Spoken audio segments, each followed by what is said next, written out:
Another amazing guest today for the heroes in our community. We're so glad you joined in, and stay tuned.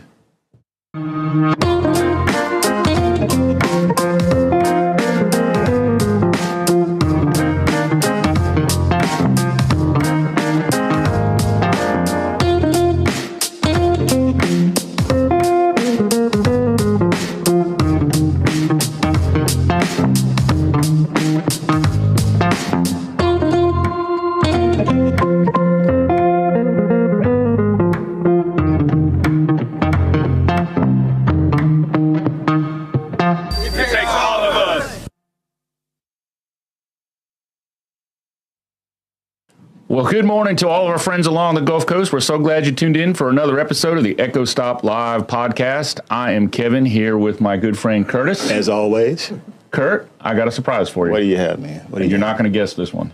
Oh, can I? We have a guest in our studio. I see? Yes, I think you can. Well, we are joined with the most special and honorable Gina Gregory this morning. And so thank you for taking a little bit of time out of your schedule to sit with us here and more importantly, put up with some of our antics. But I'm happy to be here, and Curtis, I'm glad you can see me now. I am happy also. Well, we are in a series honoring heroes in our community, and your name made it to the top of the list. Wow. And so here you are. Okay. And what we have been doing in this series and what we hope to do today is just have a conversation and really learn a little bit about you and your dedication to service and what makes Mobile and this community such a great place. And you know, one of the things we started with Echo Stop Live podcast was we wanted to have a real conversation, sort of unscripted, and see where it went, and really just have a dialogue that talks about the great things that are happening and also ways that people in our community can get involved so they can become part of the solution and finding solutions to problems rather than just allowing things to happen around them. But before we do all that, why don't you introduce yourself and tell us a little bit about you? Okay.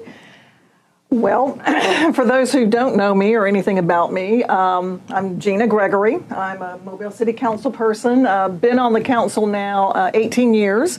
So I tell everybody I'm the dinosaur of the group. I began my career in television news. I was a reporter and anchor most of my career. I had some stops along the way, working for state associations, that sort of thing. But the main part of my career has been in the news business, basically. And then I transitioned into the government side, working for the former mayor, Mike Dow, as his communications person. And when he decided not to run again, I thought that was my opportunity to run, because as you're working for the mayor and in news as well, you see things happening and you start thinking to yourself, well, how would I handle that? Or what would I do about that? Or I agree or I disagree. But you know, you see a lot of those things, and I had always considered running for political office sometime in my career. And it just sort of popped up that this was the opportunity, because the person who was in my seat in District 7 ran for mayor. So his seat was wide open, and I ran and was elected and been there ever since. And have enjoyed it. It has been quite the learning experience. You go in thinking you know everything, you know all the issues, and you understand how people think, and you find out you don't. Right. It is on-the-job training for sure. Now, everything I had done in news, as well as working for Mayor Dow, certainly helped prepare me. But it's ever-changing. The issues change along the way. The challenges are there. But I think for anybody who gets into this business, you have to be very flexible, you have to be very patient, and really willing to learn. It's a humbling experience, I can tell you that. Anybody who thinks they know it all going in, they're in for a rude awakening. Preaching now. A rude awakening. Well, I think the common theme that I'm hearing in what you're saying is the word story. You know, whether it was from your broadcast days or to what you're now, doing now, is like, what's the story behind it, and how do we have a better understanding of what's happening? So I think, although you say there might have been a lot of on-the-job training, I feel like you were well equipped because you understood that there had to be a story, and I feel like that's a skill set that we miss a lot of times. Now, I would also add this. I've had the opportunity to know you for a while, and I know your heart for the community. I've seen it, and we've done a lot of different things out of my office in your community. And how does the transition occur for someone who was in the news business, now working in politics? I mean, I know you had the transition where you worked under Mike Dow, Mayor Dow, but Did that play more of a part in you being an effective leader, or was it just you being that person who was out in the community and you felt the heart of the community? I really think it's both, because you can't be an effective reporter without getting the story, and the story has many sides. So I think that helps me as a city council person, because I don't represent Gina or Gina's opinions. I represent a wide variety of people in my district, and everybody has an opinion, and you try to listen to everybody, see what is going on, and make the best decision you can that best represents everybody. In the news business, you're supposed to get all sides of a story, and I think that helped me, as well as people who would call in and tell us things and ask for help. I mean, they call the news people for help a lot of times when they can't get help from their government leaders. Working for Mayor Dow was a good transition, because I went from covering the news to actually being a part of the news, if you will, and representing him and his administration. And you really saw the other side of things that way. From the news side, you go to interview the mayor, right? But when you were working for the mayor, you see what all goes on into how they respond to issues, what they are actually doing on a day-to-day basis. And I think it helps balance things out a lot. But then from the administration jumping into the council side, that's a transition as well, because and when you're the mayor, you're representing everybody, and it's a little bit more of a 40,000-foot view, whereas when you are the council person, you are down, boots on the ground every day, everywhere you go. People want to talk to me about their potholes, their streets, their drainage, all of these kinds of things that, the mayor may not get. Right. So I think it's been a really good training ground for me to hear all of these things and be a part of it. But yeah, it's the people, it's helping them get through their everyday lives, helping them through all the issues that they come across. And we get a lot of phone calls for help for things that the city has no responsibility for whatsoever. We have no authority over, but yet they know me. They know they can call me, and we will try to point them in the right direction, give them the phone numbers, or even make the calls ourselves to try to help them through whatever the issue is. So, we talk, we talk all the time. We have these conversations, and one of the things we talk about is people who have talents, like God's given people talents, and then some people realize those talents and are able to use them, and other people have these talents and either don't use them, don't pursue them, or whatever. And so it seems like, hey, when you have gifts and you have talents and you use that for the bettering of society, well, what a perfect harmony happens, because now it's like everything's in sync in our community. Now, I want to spend just a second, and Curtis and I were talking the other day about some of the great things in Mobile. So, off the cuff, question, no right or wrong answer, but what makes Mobile a great place to you? Well, I was thinking about that when I grew up. I grew up in Fort Walton Beach, panhandle of Florida, so I always watched Mobile television. Those were the only TV stations we got in Fort Walton Beach. And when I was younger, we would come over for Senior Bowl games. When I was in high school, we came to Mobile for concerts. So Mobile was the big city close by that we would come to. When I graduated from college, I applied for a job in Mobile. Back then, was told I didn't have enough experience. But I always liked Mobile when I visited Mobile, and I still wanted to get back to Mobile if possible. It was always close to home for me. So living here, I love the history. I love I think what everybody else loves, the big trees, the different types of things that you see, and the hunting, the fishing, everything you can do in Mobile.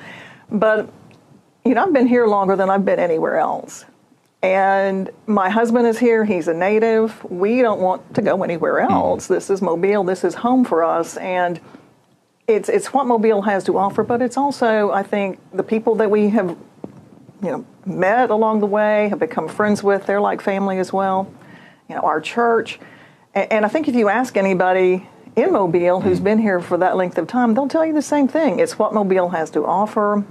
All the amenities, of course, which we love because we're boaters and he's a fisherman and I love the beach and all of the amenities that the city has to offer, but it's also the spirit of the people, the attitude that we have here. We're not known for celebrate for no reason, because I think it's the attitude that people in Mobile have. It's like, yeah, you've got Birmingham and Huntsville and Montgomery, but hey, we're fun in Mobile. We celebrate, we do things differently than y'all do. I think in Mobile we do have a different frame of mind than other cities and people in other cities do. It's because of where we are and the history that Mobile has that brings this huge melting pot of people together. Yeah. And it makes us special, I think. Mobile is a unique place, and it is positioned in such a way that affords you to have that small life or a small quality of life of what we all want, regardless of how big or large of a city you live in. You want that sense of home, but at the same time, you also have the advantages of going to other locations that are not very far off. If you want something different, but pointed to me when you said that. Are you sending me somewhere? Something different. Okay. but one of the things that's not unique is when we talk about crime and safety. I think we all are dealing with those issues. You know, where you sit as not just a council person, but also someone who's vested in the well-being of the city and all communities in the city. Right. You know, so what are some of the challenges that you see, and how do you see tackling those challenges? Boy, if I had all the answers, really, yeah. We wouldn't be asking the question. Yeah. When you think about quality of life, we hear a lot about quality of life. You might initially think, okay, quality of life to me is parks, recreation, it's the fishing, it's, you know, the things, the amenities that we are able to do, the culture, museums, the art. But quality of life, the core of quality of life is public safety. Parks, facilities, you know, the museums, none of that stuff could really happen if we didn't have good public safety. Because if you're afraid to get out of your house, walk down your street, go to the grocery store, what kind of quality of life is that? You have to have strong public safety, feel like you are safe, know that when you call the police department, they're going to arrive on time. Same thing with the fire department. If your house is on fire or if you're suffering with a heart attack, you want to know that they will be there to take care of you. So public safety is the core of everything. Yeah, we hear other cities all the time. The crime, violence, gun violence, all of those things are up, and they are very disturbing. I can tell you my mother lives in Mobile now. She hears all of the stories about all the gun violence in all these other cities, and of course in Mobile as well, and she's like, I'm just afraid to go anywhere. I'm like, Mother, you can't be afraid. This is not happening everywhere. There are snippets for sure, but don't relate what is happening in other bigger cities to exactly what's happening in Mobile, and you can't let that keep you inside and keep you afraid. You know, our police officers will be there. They will take care of things. And I feel safe going wherever I go without worrying about, you know, is somebody going to grab me in the grocery store or whatever, or something's going to erupt in gunfire in my grocery store. I don't fear that, but, you know, there are a lot of people who do. From the city council side of things, I think we have done a great job in supporting public safety. Anytime funds are needed for equipment, for programs, we always unanimously support that.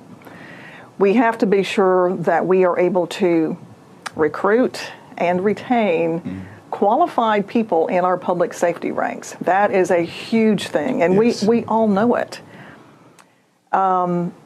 There's just, I know it's very difficult, because these days it's very hard to recruit somebody, say, hey, come be a police officer, when they see these things happening and they see the kinds of attitudes that people have about police officers as well. Why would you want to put yourself through that?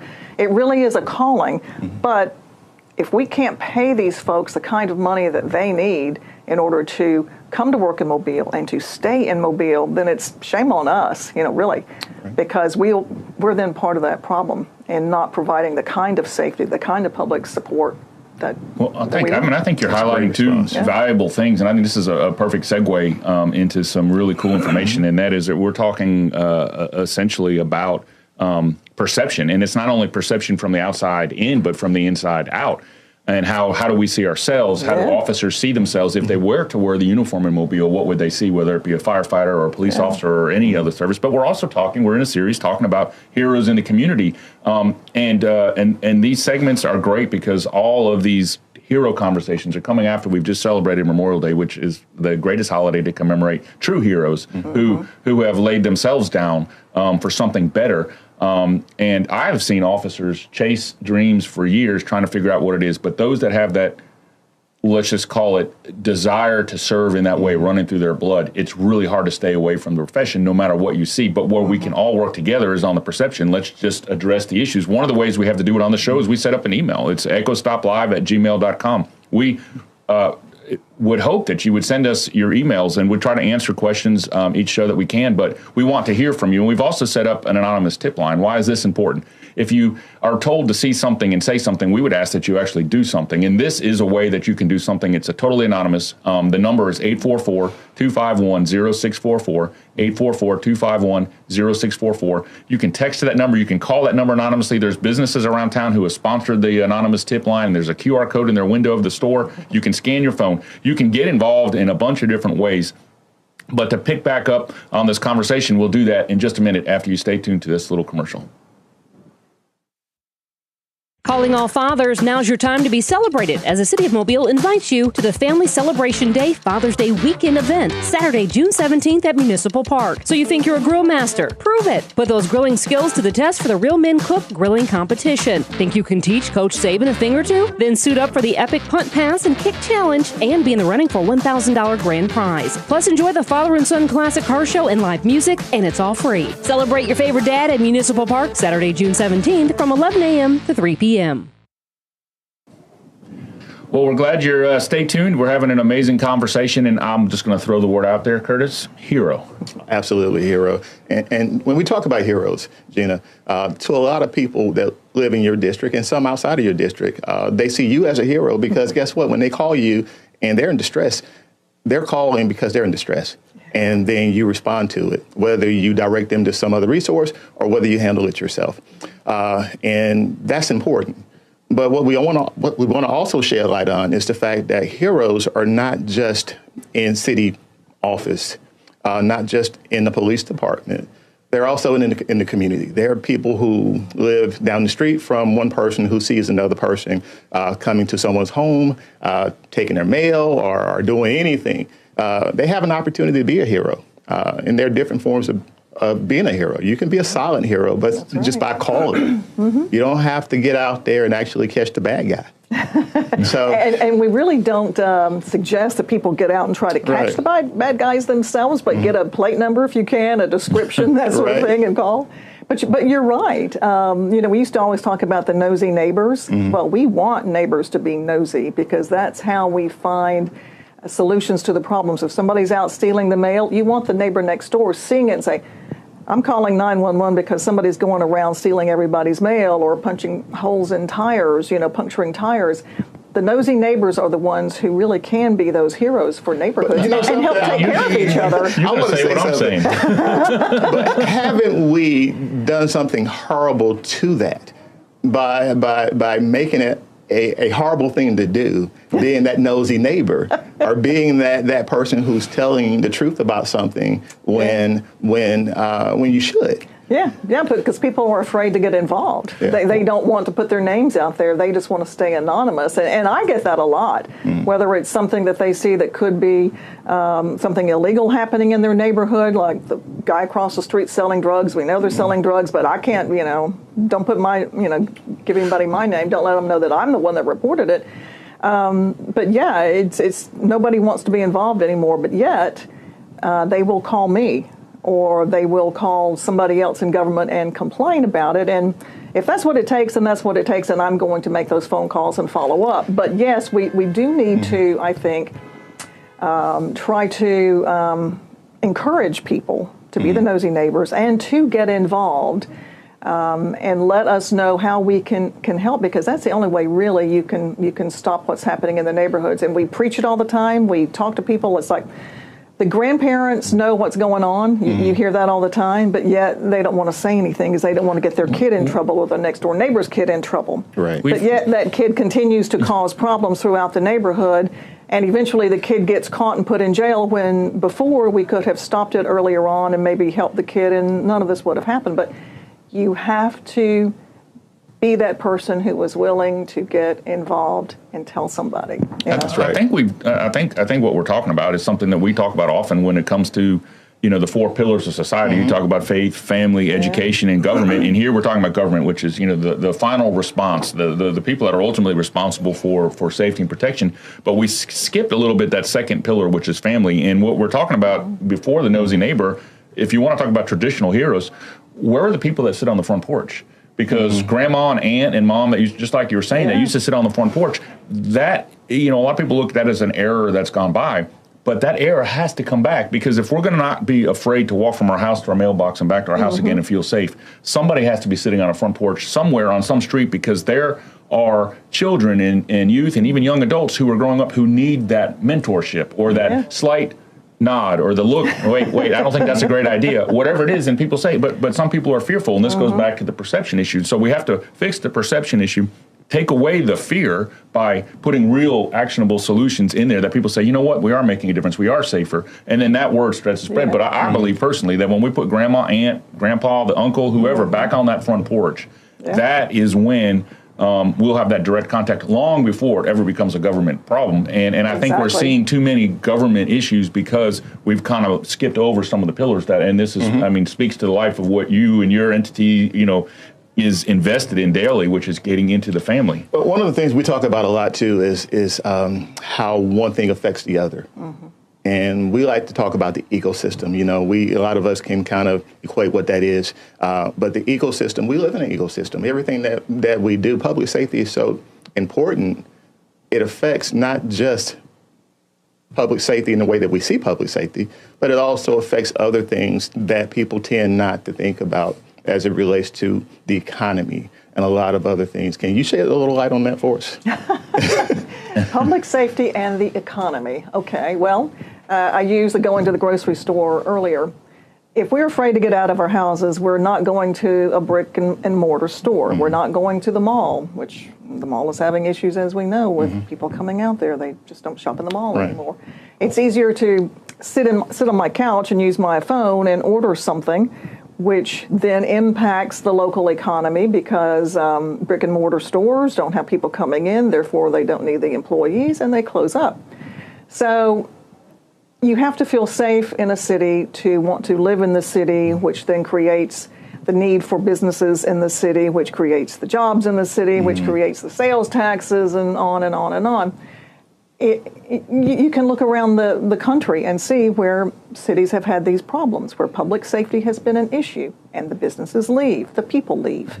Businesses follow people, and the cities just become ghost towns sometimes. You've got to have it all, and you're right, it's an ecosystem. You've got to have the public safety as the core to make sure that people feel safe, they are safe, and then that way they want to live in your city, businesses will come to your city, and everybody makes money, and we're all happy. That's right. in the perfect world, right? Right. That's the way it works. So as we wind down this conversation, and I think we could go on for hours. Oh yeah. And that's good, because there is a conversation to be had. I want to ask this question, and I believe that sometimes we face challenges. We have viewers that may face challenges. What do you say to somebody if you have an obstacle in your life, you have a challenge, something you totally didn't expect, something comes out of the blue, and you're faced with this challenge, let's just say, how do you get through the challenge, and how do you continue to serve? Because heroes face adversity all the time, and yet they still accomplish the mission. And so here we are having this conversation. So I don't know if you just shoot off the cuff, but what do you say to that person?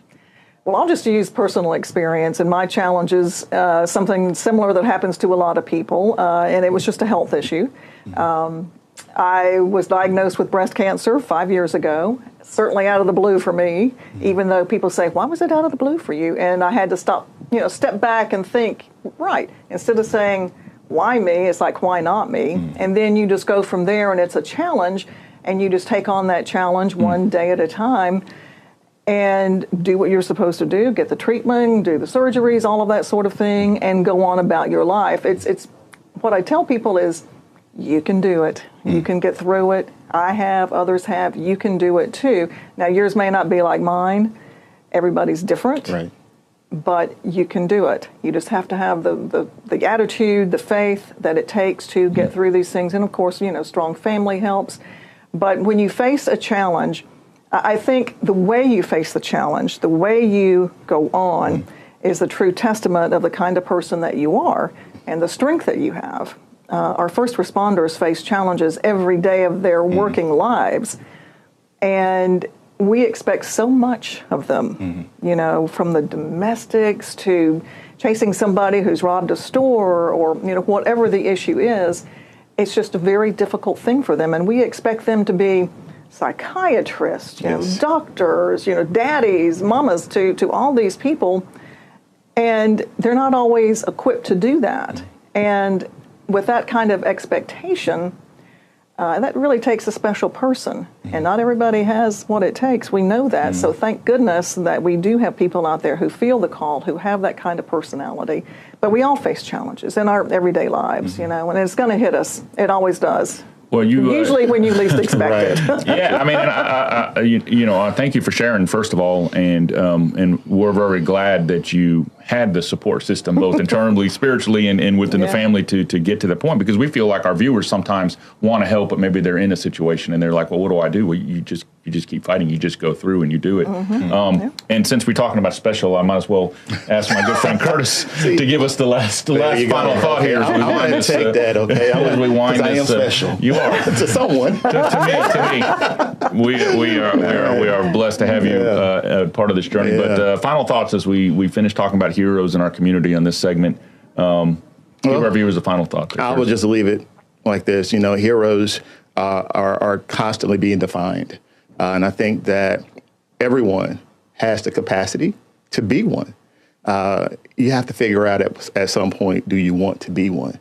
I think that the city needs heroes, not just those in government, not just those in law enforcement, but those who are sitting behind the couch or sitting on the couch, watching television, watching the horrible things, but not stepping up to the plate and saying, I think I can do this. I think I can help by doing this, whatever that is. Well, that's super insightful. I couldn't agree more. We are honored that you shared a little bit of your time with us today. Unfortunately, we are at the end of our show, but we are not at the end of our mission. So, our hope is that we'll see more of you around, and more people in the community will be inspired and aspire to do great things in this wonderful place that it is, and it can only get better from here. We just want to remind our viewers, one, we're appreciative that you tuned in, but two, our mission is really to impede violence and improve perception, and it truly does take all of us. And of course, if you're on the podcast with us, you've got your own coin here, so now you have a souvenir. And now you're special too. I am special. You are special and being honored, so we appreciate you here. Thank you. And until we meet again, we ask that you stay safe, do something for the community. It truly does take all of us. We'll see you next Friday at 8:30 on the Echo Stop Live podcast.